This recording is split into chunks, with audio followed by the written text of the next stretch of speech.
talk a little bit about the NFL draft. Now, for me, and in my time getting ready for the NFL draft, and the NFL draft is what, like a week away now? About a week away. And there's a lot of players out there who are going to be up. 255 are going to get drafted, and then there will be a nice litany of more who will be signed as undrafted free agents. Something that I learned in the NFL, about the NFL, and about this kind of passage from being an amateur into being a professional. It does not matter how you get into the NFL. As long as you get into the NFL, that is all that matters. I've seen guys who have been free agents, undrafted, we've seen plenty. Hell, Priest Holmes comes to mind. Adam Thielen's another guy who's undrafted. He's the wide receiver in Minnesota. I believe Tony Romo, correct me if I'm wrong, he was either a 7th round pick or undrafted. I can't remember. I think he was a 7th. Tom Brady. Tom Brady was a 6th round pick, a 6th round pick, if I'm not mistaken.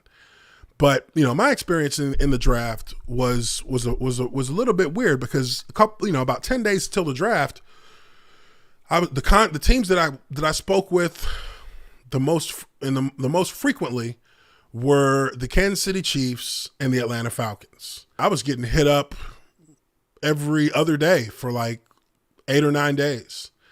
Up until the draft. And so I was really, I was kind of like, Atlanta would be nice because, I had been to that city before. Kansas City, I had no idea where that even was. I know it was in St. Louis or Missouri, in Missouri. But I would always think St. Louis, St. Louis Rams. When the draft came, initially, I was projected to go late 2nd round to early 3rd round as the third rated guard in the draft. I ended up being like the 5th guard that went. My situation was a little bit weird because I got suspended from Purdue my junior year. So I didn't actually, I only played 2 years of college football. I played my sophomore year and my senior year. So just so happens that this season was the first year that Roger Goodell came in as the commissioner, and that was the year that Pac-Man Jones got into all that crazy nonsense out in Las Vegas. So they were putting heavy emphasis on player character. So at the combine, I had to do an interview about why I got suspended from Purdue with 22 teams. I had to tell this story over and over and over. I met with 22 teams. I met with Jacksonville, and I told the story to my O-line coach, Andy Heck, and to Jack Del Rio. And, it didn't seem like many of the teams were really that concerned with it, but, they, because of the whole environment of the time, guys who, were considered character issue guys, they fell in the draft. So I ended up falling to 5th round and got picked by Jacksonville. So the whole time that I'm sitting at home, because I'm back in Texas during this time, back in Texas, at home with the family, and we're sitting there on the first day of the draft because, you had 2 days. When I got drafted, it was first day, second day. And that was like the best way to do it. Now they got like 5 days. Some shit like that. I don't know. But I was like, man, my agent was hitting me up talking about Chicago Bears are talking. And this is all on first day. So I'm thinking like, come on. Let me get in there somewhere in the 2nd or the 3rd round. Let's go, baby. And I had set this expectation in my mind so high that I needed to be drafted in the 2nd or the 3rd round or something was wrong. And, the whole first day, whole family, we all sat on the couch. We're watching ESPN. We're just waiting. My agent's calling me, texting me. That first day comes to an end. And, I was bummed out. I was supposed to get drafted in the second, third round. Like, third round just ended. Like, what's going on? I thought the Bears wanted me. Like, what's going on? And, I was really bummed out. My mom I looked like a sad puppy. I looked like just a little sad dog that had just got like his nose pushed into the mess he made. And now you're feeling bad. You're just walking around looking for help. And my mom, I'll never forget, my mom was like, it's okay. It's okay. Even if you don't get drafted, it's okay. I didn't want to hear that. I was young, feeling like, I was owed something, and I didn't want to hear that. But it was so good to hear my mom and to hear my parents tell me, like, it's okay. Like, don't allow yourself to be affected mentally because things aren't going the way you maybe expected. And even if nobody calls your name tomorrow, it's okay. It's okay. It's not the end. Relax. We're gonna cook some food. You can play your video games all you want.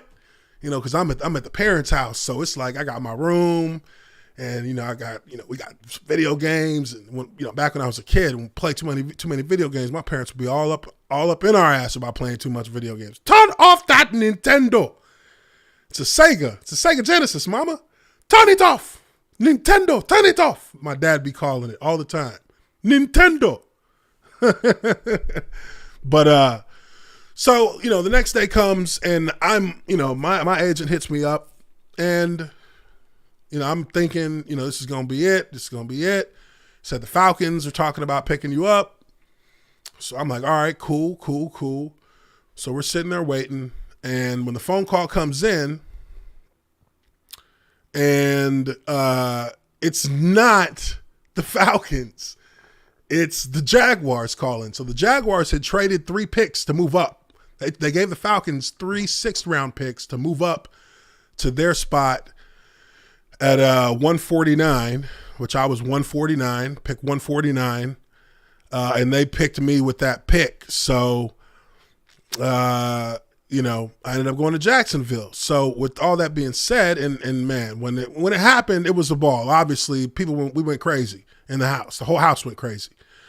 But I say all this to really say that, from a mental standpoint, if you're not a guy who's going to be in the first 10 or 15 picks, then I would advise just lower your expectations for the sake of your own sanity. Because, in your heart, if you can play, in your heart, all you need is a chance to play. And it doesn't matter if you get that chance to play as a drafted player. It doesn't matter if you get that chance to play as an undrafted player. If you get the chance to play and you're able to make a 53-man roster in the NFL, then that's all that matters. And you'll be treated and I promise you this, nobody gives a damn whether you was a first-round pick or whether you was an undrafted free agent when you're out there on the practice fields. When you're out there on during the preseason, when you're out there on Sundays, your draft stock and where you got picked doesn't mean anything because it's all for one for all. You know what I mean?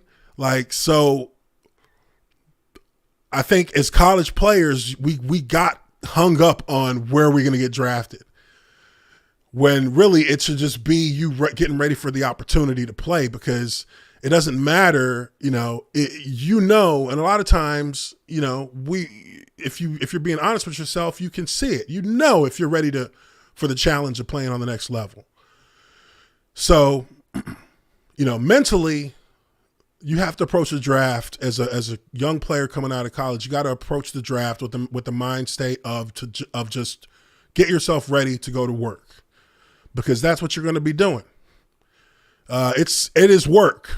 It is work. It is work. My first day of OTAs, I swear to you guys, first day of OTAs, I literally was reconsidering whether the hell I wanted to play football or not for a second, just for a minute during fucking individual drills. When I'm like, literally, we're not even 30 minutes into practice. And we're in Jacksonville, Florida. And it's like 105 degrees outside with no clouds.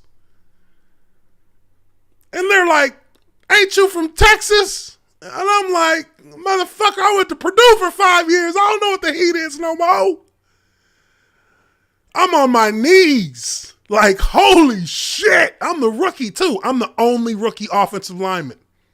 Well, me and another guy. He was a 7th round pick. That is my draft class. And every player who got drafted in that draft class signed the picture, obviously. 2007 draft class. There is Jack Del Rio, Shaq Harris, James Harris in the middle. He was the GM. Now, this was the second largest draft class that year in the NFL. 13 players, I believe. 3, 6, 7, 8, 9, 10, 11.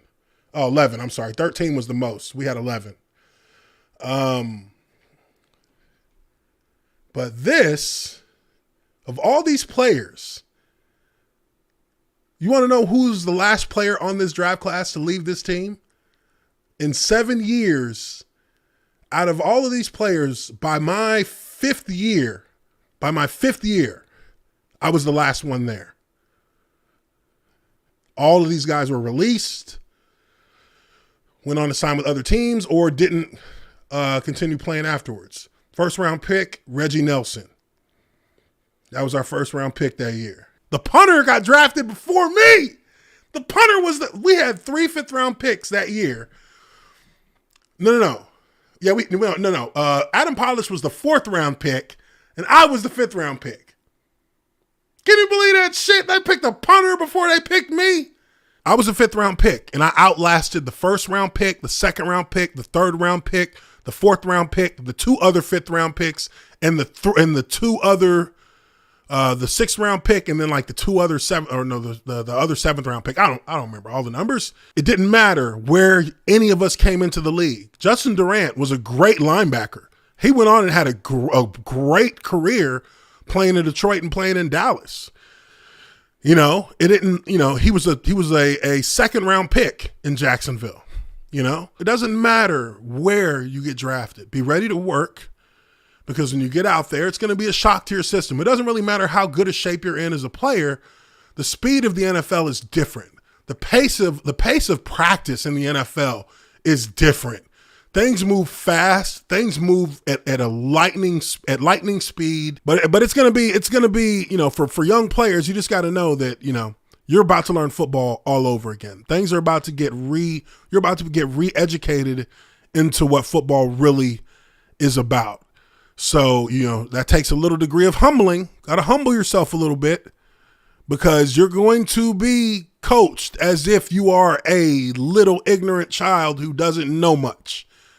And that's something that you have to embrace, because then you will open yourself up to understanding the game the way that it was meant to be understood, because it's not the same in college.